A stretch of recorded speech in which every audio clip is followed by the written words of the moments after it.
நான் சித்ரா வந்திருக்கேன். திவ்யா எப்படி இருக்கீங்க? நான் கொடுக்குற டேபிள்ஸ்லாம் சாப்பிட்றீங்க தானே? திவ்யா, நான் மட்டும் வரல, என் கூட சக்தி வந்திருக்காங்க. டாக்டர், நான் யாரையும் பார்க்கல. தயவு செஞ்சு போக சொல்லுங்க அவங்கள. திவ்யா, நாளைக்கு அசிங்கம் பேசாதீங்க. திவ்யா, கமான். திவ்யா, சக்தி யாரு தெரியுமா? உங்களை இந்த நிலைமை கொண்டு வந்த அர்ஜுனை போலீஸ்ல பிடிச்சு கொடுத்து இன்னைக்கு ஜெயில அனுப்பியிருக்காங்க. ஆமா, என்ன சொன்னீங்க? அர்ஜுன் இப்ப ஜெயில இருக்கான்.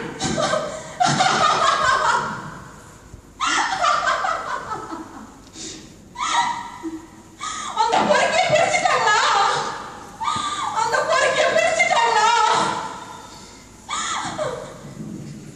ரொம்ப சந்தோஷமா இருக்கு டாக்டர். மனசுக்கு ரொம்ப சந்தோஷமான சாதியம் சொல்லிருக்கீங்க. ஆனா அவனுக்கு பிடிச்சி என்ன பண்றது?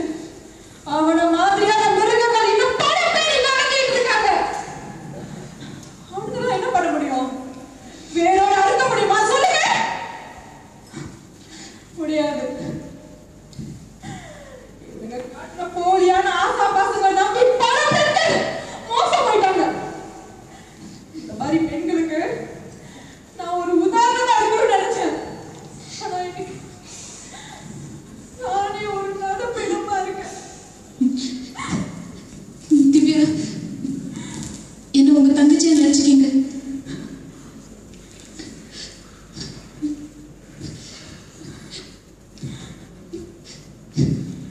டாக்டர் சொன்னாங்க உங்களுக்கு நடந்ததெல்லாம். உங்க நிலைமை எனக்கு புரியுது. ஏன்னா நானும் அதுல பாதிக்கப்பட்டவதான். ஆனா இவங்க சொன்ன மாதிரியே இது நம்ம பண்ண தப்பு இல்லையே. அப்ப எதுக்கு நம்ம கஷ்டப்பட்டோம்? Why are you punishing yourself? எங்க அம்மா சொல்லுவாங்க, கடவுள் ஏன் பெண்களுக்கு மட்டும் இவ்வளவு கஷ்டத்தை இவ்வளவு வலியை கொடுக்குறாருன்னு. ஏன்னா அதை தாங்கிக்க வேண்டிய சக்தி நம்மளுக்கு இருக்குது. ஆனா அந்த வலி எனக்கு புரியல. புரியாம தான் உங்களை தேடி வந்தேன்.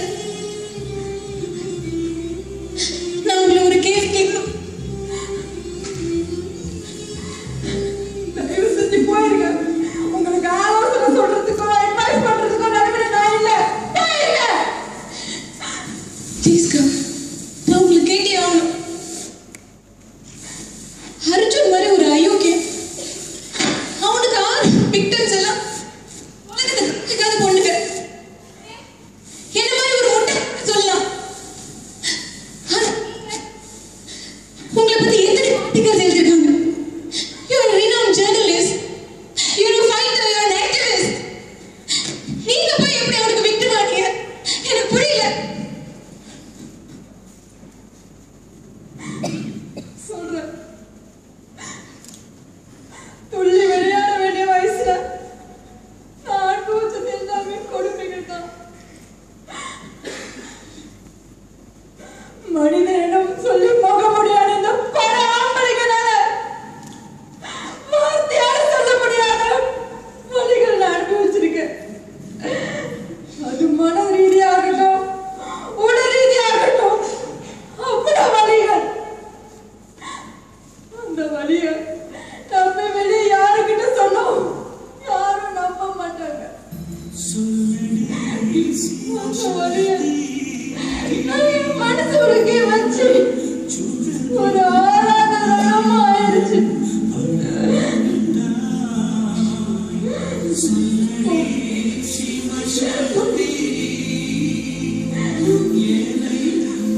என்ன மாதிரி பெண்களுக்கும் சின்ன பிள்ளைகளுக்கு பல கொடுமைகள் நடக்குது.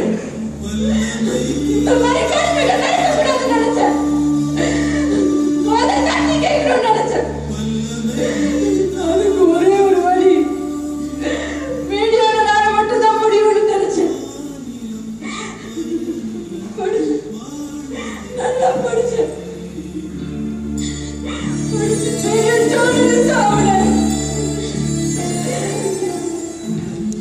என்னோட எழுத்துக்களுக்கு உயிர் கொடுத்தேன். என்னோட எழுத்துக்கள் உலகம் பேசப்பட்டது. பெண்களோட உரிமையை பத்தி பேசினேன். அவங்க எப்படி இருக்கணும், அவங்க தற்காப்பை பத்தி பேசினேன். பெரிய பெரிய பிரஸ் வந்து காசு எரிச்சு என்ன வாங்க பார்த்தாங்க. ஆனா பெண்களுக்காக பேசுறேன்னு சொல்லி கடைசி வரைக்கும் அனுபவம் என்ற பத்திரிகையிலே இருந்தேன். சந்தோஷமா என் வாழ்க்கை போயிடுச்சு.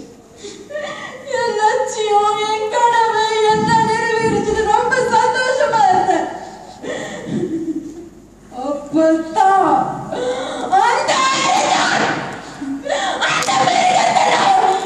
கேள்விப்பட்டு பெண்களை மாடர்னிங் சான்ஸ் கொடுக்கறேன்னு சொல்லி ஆபாசமா படம் எடுத்து நெட்ல ஏற்றுறோம். அது மட்டும் இல்லாம அந்த பொண்களை கடத்தி கொண்டு போய் வெளிநாட்டுல சொல்றதுக்கே வாய் கூசுது சக்தி. அந்த அளவுக்கு மோசமான ஒரு மிருகம் அவன். அவன் சாம்ராஜ்யத்தை உடைக்கணும்னு நினைச்சேன். எழுதுன அவனை பத்தி தரம் மட்டமா பேப்பர்ல எழுதுனேன். என்னோட எழுத்துக்கள் எழுத போலீஸ் டிபார்ட்மெண்ட் அவ்வளவு பிரஷர் எடுத்தாங்க நடவடிக்கை அவன் மேல. ரொம்ப சந்தோஷமா இருந்துச்சு. அவனை பிடிச்சிட்டாங்கன்னு சொல்லி. ஆனா கடவுளே, அதுதான் என் வாழ்க்கையில உள்ள கடைசி சந்தோஷம்.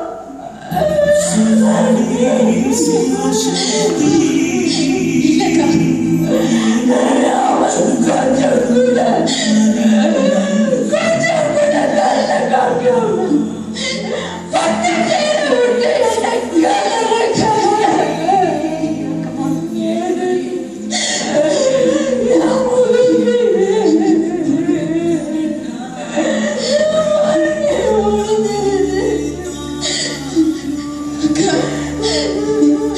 எதுவுமே முடிஞ்சு போலக்கா. என் வழியை புரிஞ்சுக்க உங்களை தேடி வந்தேன். ஆனா வந்த வழி எனக்கு இப்பதான் புரியுது. நீங்க படிச்சவங்க. நீங்களே இப்படி உடைஞ்சு போனா என்ன மாதிரி பெண்கள் எப்படி போராடுவாங்க? இதுல இருந்து வெளியாகிறது எனக்கு ஒரு வழி தெரியும்க்கா. என்ன நம்புங்க, என் கூட வாங்க. ஆமா திவ்யா, திவ்யாக்கு இப்படி இருக்கக்கூடாது. நீங்க இப்படி தோத்து போய் உட்கார்ந்தா அர்ஜுன் மாதிரி ஒரு முருகன் ஜெயிச்சான் அர்த்தம். என் கூட வாங்க.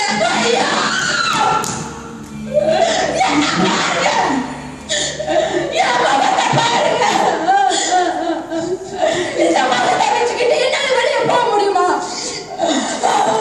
எனக்கு தகுதி இருக்குமா சொல்லுங்க. உங்களால முடியுமா சக்தி? உங்களால முடியுமா சக்தி சொல்லுங்க.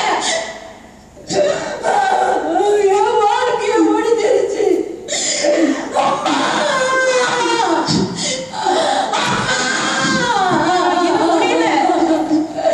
எங்க அம்மா போயிட்டு என்ன விட்டுட்டு நான் முடிய வந்துடுறேம்மா. நான் முடிய வந்துடுறேன். என்னால முடியலம்மா. என்னால முடியலம்மா. என்னை கூட்டிட்டு போகல.